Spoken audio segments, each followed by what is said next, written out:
Let me introduce you. This is the woman who has been living with me since you went back to your parents' house. He laughed, holding the shoulder of the woman who was clinging to him, completely naked. While I was at my parents' house for the birth of our twins, my husband had moved his mistress into our home. The mistress acted as if she had always lived there. It's your fault for getting pregnant. You don't do any housework, and you won't even be with me at night. There's no point in staying married. My husband had insisted that pregnancy wasn't an illness when my morning sickness was severe. He despised me for becoming a housewife, calling me useless. His cold attitude intimidated me, and he shouted to justify himself. Even after giving birth, his attitude didn't change. Our newborn started crying, frightened by his loud voice. I'll divorce you, so take those noisy brats and get out. I held my children close and prepared to leave, as he commanded. It might seem unreasonable, but I had a powerful ally who could overturn this situation.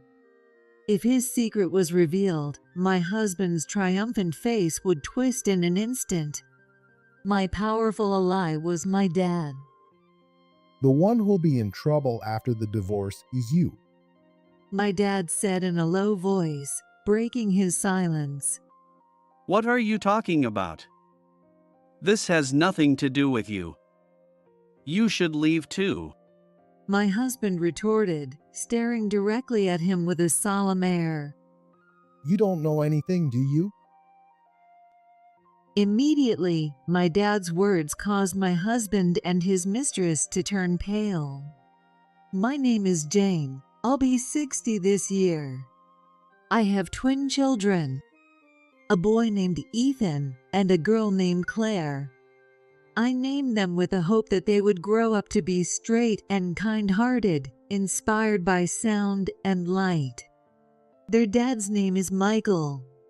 We met when I was in college, and he was 3 years ahead of me. Michael had lost his parents early and supported himself through scholarships and part-time jobs. He was an excellent student and very handsome, but he kept a low profile to avoid attention from women at the college. Despite his young age and hardships, he was determined to carve out his own path. And I admired and had special feelings for him. My persistent efforts paid off, and we started dating when I was a sophomore and he was in graduate school. Our relationship was smooth even after Michael graduated and started working. He landed a job at a well-known financial company, both domestically and internationally.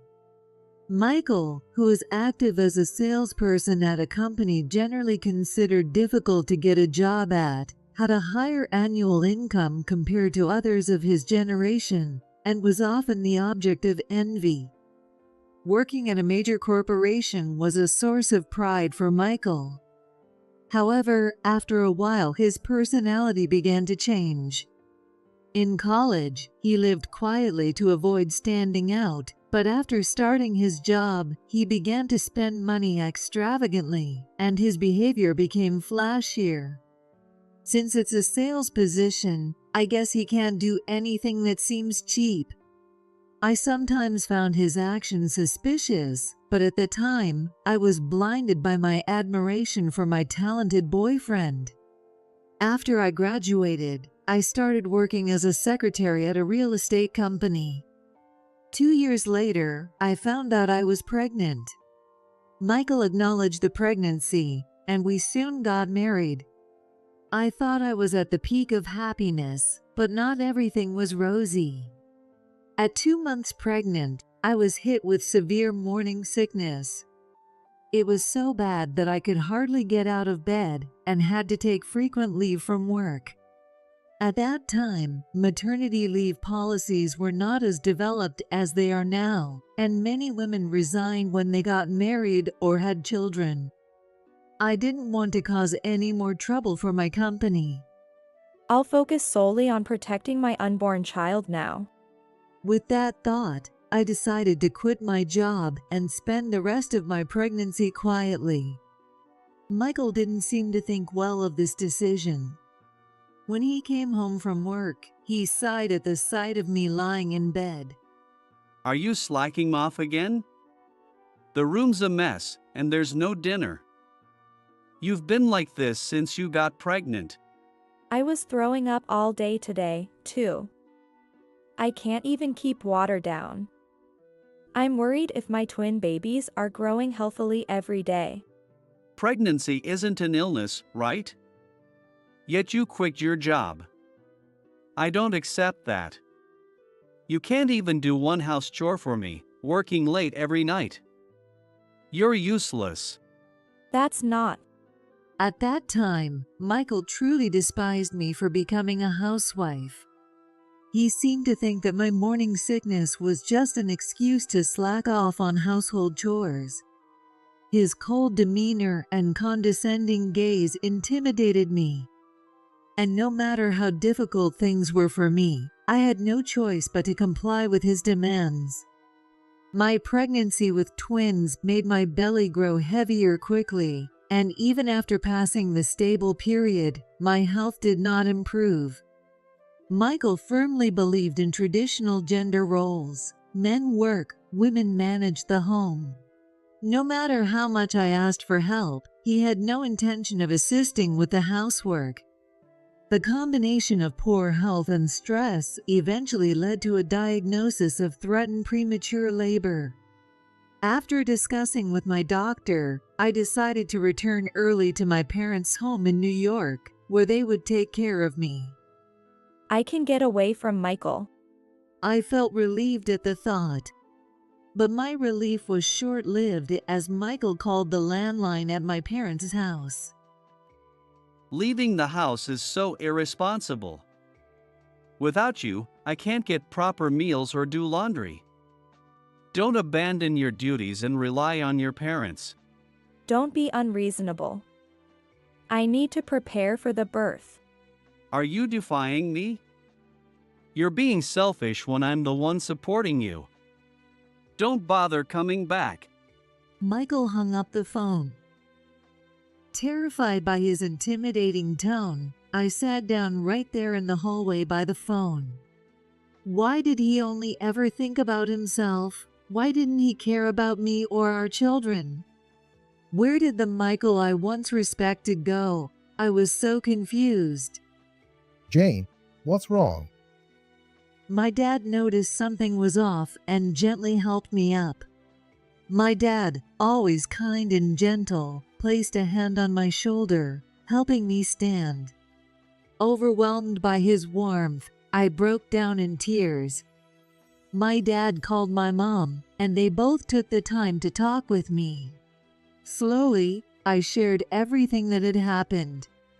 The emotional abuse I received from Michael during my pregnancy. If it continues after the birth, it might harm not only me but also my children. I'm scared and live in fear every day. I admitted to my parents that I was considering our divorce. And I ended by saying, I'm sorry for being such a disappointment. My parents listened quietly until I had calmed down, and then my dad spoke. If you want a divorce, that's fine. This is your home too, and you can always come back. There's no need to apologize. We'd rather hear words of gratitude. It makes your mom and me feel better. My dad smiled, lightening the mood, and my mom smiled shyly beside him. Their smiles lifted a weight off my shoulders, and for the first time, I felt genuinely reassured. I wanted to show my children the same love my parents showed me. I wanted to protect them and hear them say, "Thank you." That would make me truly happy. For the first time since becoming pregnant, I felt optimistic. Michael didn't contact me again after that. I couldn't return home, so I had no idea what kind of life he was leading, and I didn't have the courage to reach out to him. A few months later, I gave birth to healthy twins a little earlier than expected. A boy named Ethan and a girl named Claire. These were the names I had thought of early in my pregnancy. When I mentioned them to Michael, he had said, "It's up to you," showing no interest. So I named them on my own. My parents loved the names and called their grandchildren affectionately. My dad called Michael to inform him of the birth, but he declined to visit, claiming he was too busy with work. As a first-time mother, taking care of 2 babies at once was overwhelming. Without my parents' support, I couldn't have managed on my own. Even a month after the birth, Michael hadn't come to see his children. I planned to return home after the first month, and my dad had informed Michael of this, but Michael never came to pick us up. So my dad drove me, Ethan, and Claire to our house where Michael was. I felt a bit scared to see Michael again after so long, but I thought that with my dad there, he wouldn't treat me coldly. Maybe seeing the children would bring out his paternal side. With these faint hopes, I stood at the front door with Claire in my arms while my dad held Ethan. Nervously, I opened the door and was shocked by what I saw. There, next to Michael's leather shoes, was a pair of high heels. Shoes that I absolutely didn't wear during my pregnancy. I knew those shoes weren't mine. I was stunned. This meant Michael was inside with another woman. Unable to comprehend the situation, I staggered into the houses. Wait, Jane. My dad seemed to sense something and tried to stop me as I was drawn into the house, but it was too late. When I opened the living room door, Michael was sitting close to a young woman, likely the owner of the high heels. Clothes were scattered around them. Jane. The naked couple in front of me were shocked by my appearance. They hurriedly gathered their clothes to cover themselves, looking pathetic. To shield Claire from the sight, I covered her eyes with her swaddle. Michael, what is this? Have you been cheating me? As I demanded an explanation, my dad slowly walked up behind me, holding Ethan. Michael and his lover were initially startled, but soon looked at each other and laughed defiantly. Let me introduce you. This is Kate, my colleague. She's been living here with me since you left for your parents' house. Kate, the young woman, looked at me with her pretty eyes. This was the apartment Michael had moved into after getting his jobs, and I started living here after we got married. Kate acted as if she had always lived here. Despite this being our first meeting, she spoke to me sarcastically. Sorry, but Michael told me how you never do anything around the house. That's why we ended up like this. But it's your fault for neglecting such a wonderful man just because you were pregnant.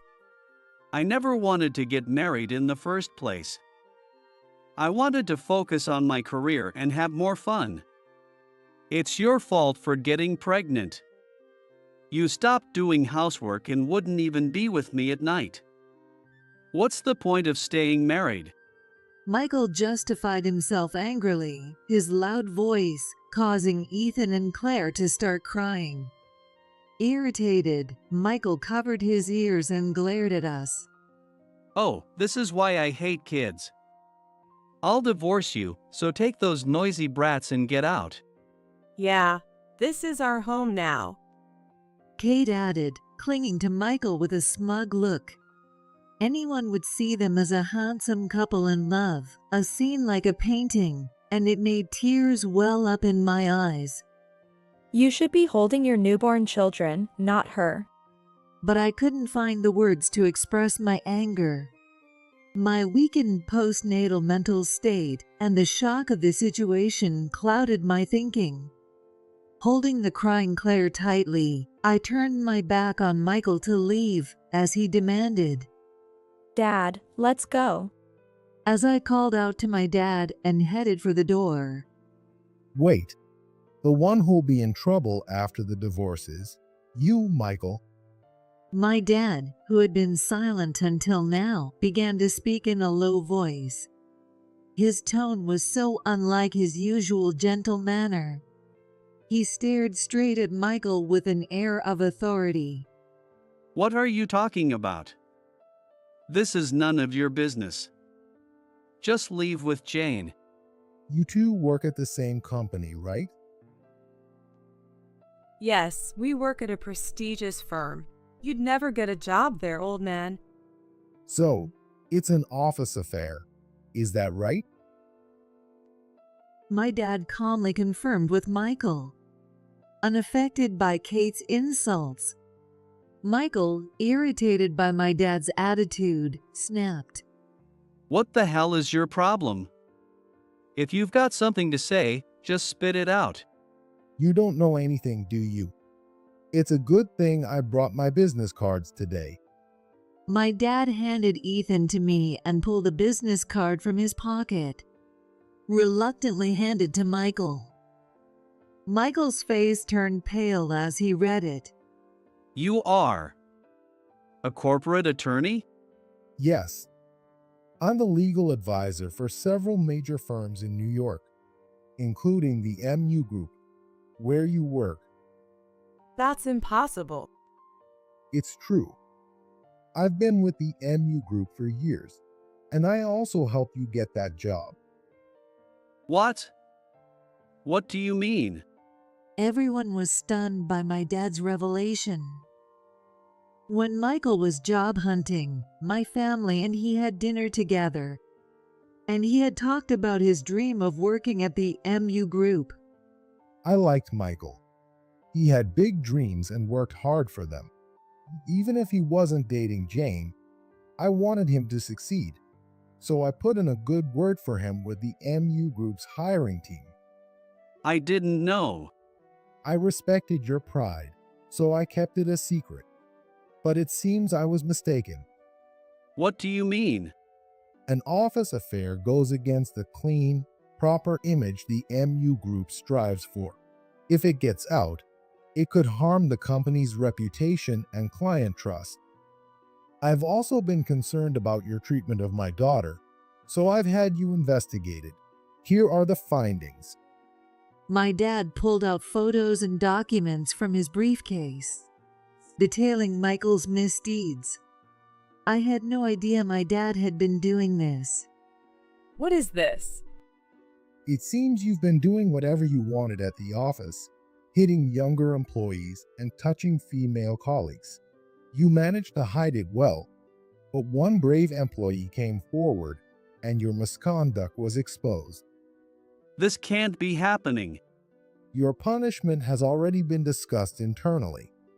The notice will come soon, but you'll likely be fired. No way. And earlier, you told my daughter to leave this house. If anyone should leave, it's you too. This apartment belongs to me. What? When you started living here, the previous owner wanted to sell due to old age, so I bought it.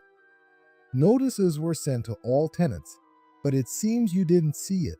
I don't want to resort to drastic measures, but if you continue to mistreat my daughter and occupy this place, I will issue an eviction order. My dad revealed one shocking fact after another. Michael was speechless, unable to comprehend what was happening. Kate clung to Michael, seeking help. But no one could stop my dad now. You dare to smear my name and mistreat my beloved daughter and newborn grandchildren. I won't forgive you. Prepare yourself. Damn it. Michael, I'm divorcing you. My dad and I will ensure you pay alimony and child support. Kate, you'll be paying alimony too. No. I spat out those words, shielding my babies from Michael as I left. I saw him, on his knees, shaking his head in frustration. Thus my divorce from Michael was finalized. Facing my dad's wrath, Michael was fired from his job, evicted from the apartment, and left struggling to survive. According to my dad, Kate, who was only interested in Michael's income, abandoned him when he lost everything. The alimony was paid into my account by Kate's parents, who were furious with her and disowned her. Kate was also fired from her jobs and was struggling financially, but her family refused to help when she sought their assistance. Desperate for money, Kate ended up working in a nightclub. After the divorce, I stayed at my parents' house with my children. Although I considered becoming independent, my parents suggested I stay with them to help raise the twins. Watching Ethan and Claire sleep peacefully beside me, I thanked my dad. Dad, thank you so much for helping me back then. It's all right. Hearing your gratitude makes me feel like I protected you well. Is that so? You'll understand one day. At the time, I didn't fully grasp my dad's words. He emphasized gratitude over apology. Ethan and Claire grew up to follow their kind grandfather's teachings, expressing thanks without hesitation. Nearly 20 years later, my dad passed away. He was diagnosed with cancer 2 years prior, but it was already too late. He lived with a smile until his end. During his funeral, I continuously thanked him in my heart. Around the same time, Michael stopped paying child support. He was supposed to pay until the children graduated college, but the payments gradually ceased until they stopped entirely, as if timed with my dad's passing. With no contact, I have no idea where he is or what he's doing now. I lost contact with Michael and, needing to care for my elderly mom, couldn't search for him. Fortunately, my dad left a substantial inheritance, enabling Ethan and Claire to pursue their dreams in college. 10 years after Michael disappeared, Ethan and Claire turned 30. With my mom gone and the children moved out, I sold the family home and began living alone. One warm day in May, the doorbell rang. It was Ethan. "What brings you here, Ethan? Are you off work today?" Yeah, it's my day off. I brought your favorite cake. Let's eat together. "That's a rare treat. Thank you. Come on in." I invited Ethan inside and began preparing tea. After graduating from college, Ethan became a successful surgeon at a large hospital in New York. When he learned my dad had terminal cancer, he chose to become a doctor to help as many people as possible. I worried about his lack of days off and his health, but he found great fulfillment in dedicating his life to his patients. I was proud of my son. By the way, something interesting happened recently. As I looked at the box of cakes, deciding which to eat, Ethan sipped his tea and began his story. What he shared was shocking. Michael, my ex-husband, had been admitted to Ethan's hospital. Seeing the name on the medical chart, Ethan couldn't believe it, but it was indeed Michael, who had been missing for nearly 10 years. Michael entered the examination room with a woman about Ethan's age and was shocked to see Ethan sitting there. Why are you here? Well, I'm assigned to be your surgeon. You've got to be kidding. Before the child support stopped, Michael had occasional visits with his children. Recognizing Ethan's face and the distinctive mole under his eye, Michael realized the doctor was his son. He suddenly became fearful and began pleading with the nearby nurse. Please, transfer me. Or get me a different doctor. He'll kill me. What's wrong with you? The woman accompanying Michael, apparently his new wife, looked confused. Michael clung to her, loudly confessing his past deeds. I abandoned him. I neglected him and his mom to have my affair. I ran away without paying child support after my scary father-in-law died. He must hate me, right? Do I hate you? Yes, I do. I knew it. You're going to botch the surgery on purpose for revenge. Please, don't kill me. I'll repay the unpaid child support with interest somehow. In a complete panic, Michael revealed everything without being asked. His new wife, unaware of his past, was initially stunned by his outburst, but soon left, disgusted. Michael was then escorted out by the nurse. The commotion was loud enough to be heard outside the examination room, attracting the attention of other patients. That's not a funny story. I was stunned, placing my hand on my forehead. I never imagined such a coincidence. I felt sorry for Ethan, having been dragged into this mess by my ex-husband's foolishness.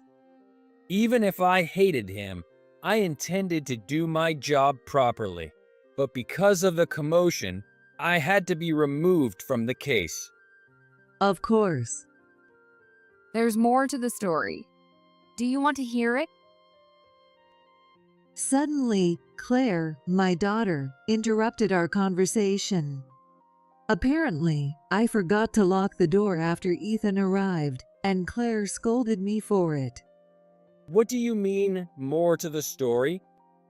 His new wife came to me for a divorce consultation. She wants a lot of alimony. Claire had become a lawyer. She dreamed of being like her grandfather and passed the bar exam while still in college. Now, she worked at a law firm near my houses, preparing to start her own practice. Recently, Michael's new wife, unaware of who Claire was, came to her for advice after discovering her husband's previous marriage. It was an unbelievable coincidence for the second time. When she told me her husband deceived her and I asked for his name, I couldn't believe it. I connected the dots after hearing Ethan's hospital story. That's unfortunate. By now, the man must have realized his mistakes, don't you think? The man refers to Michael. It's clear from the way they speak about him that neither Ethan nor Claire has forgiven him enough to call him father after he abandoned us. As Claire moved the cakes Ethan brought onto plates, she answered Ethan's question with an exasperated tone. Apparently, he hasn't learned his lesson at all. I've seen through my work that people who cheat tend to do it repeatedly. So, I recommended a detective agency to his new wife, and they found out he was involved with other women too. What a scumbag. Since he's hopeless, I handed the case over to a senior colleague who specializes in divorce. I have almost no memories of him doing anything fatherly, so I don't feel sorry for him at all. I agree. I never felt sad about not having a dad. I had mom, and our grandparents were always kind to us. Ethan and Claire laughed as they spoke. If my dad hadn't stood up to Michael and his mistress that day, I might have ended up raising my children in a terrible environment. I'm deeply grateful to my parents for all the love they gave to my grandchildren. At the same time, I often feel that my children grew up well not because of my efforts. I sometimes worry if I did enough for them as their mom. By the way, Claire, what happened with that? It should be arriving soon. Just as Claire glanced at the wall clock, the doorbell rang again. As I started to get up, Ethan stopped me, and Claire went to the door. Ethan smiled at me, amused by my curiosity. When Claire returned, she was holding a bouquet of red carnations. Ethan and Claire looked at each other and then spoke in unison like the twins they are. Today is a day to thank Mom. A few months later, probably still shaken by his encounter with Ethan, Michael transferred the overdue child support into my account in a lump sum without any word. As Ethan had told him, he likely borrowed money to do so. Michael's surgery was successful, but his behavior made him an outcast in the hospital until he was discharged. Ethan commented, "I've never had a patient like that before," clearly troubled by the situation. After his discharge, Michael faced even more hardships. His new wife, furious at being deceived and learning about his affairs, demanded a large alimony. With Claire handling the case, Michael couldn't escape and had to borrow money again to pay up. Desperate, Michael tried to move in with one of his former lovers, but she wanted nothing to do with his troubles and disappeared. Having lost everything, all Michael was left with was a large debt. I'm sure he will live a lonely old life afterwards. It's his own fate, and it's none of my business. Years passed, and both Ethan and Claire met wonderful partners and got married. They had adorable children who occasionally visited me. Surrounded by my loving family, I lived a happy and grateful life in my old age.